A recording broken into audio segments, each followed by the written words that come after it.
The poet and writer Benjamin Zephaniah has died at the age of 65. He had been diagnosed with a brain tumour 8 weeks ago. His family have described him as a true pioneer and an innovator.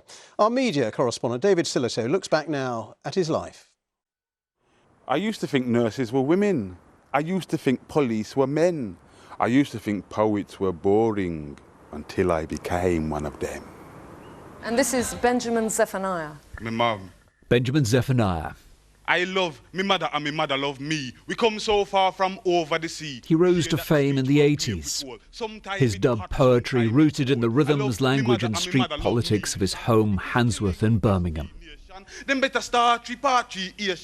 His words were political, musical, radical, reflecting racism and what life was really like on the streets. It was also highly acclaimed. The recipient of 16 honorary doctorates, and for one friend and fellow poet, his passing is a terrible loss. I think what marked Benjamin out was his very unique personality. You know, he was his roots. He was so proud of his roots, and he was a kind, funny person. He also appeared more recently in Peaky Blinders.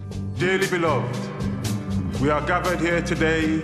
In a statement, his family said he was a true pioneer and innovator who has left the world a joyful and fantastic legacy, the poetry of Benjamin Zephaniah. I am not the problem. If you give me a chance, I'll teach you of Timbuktu.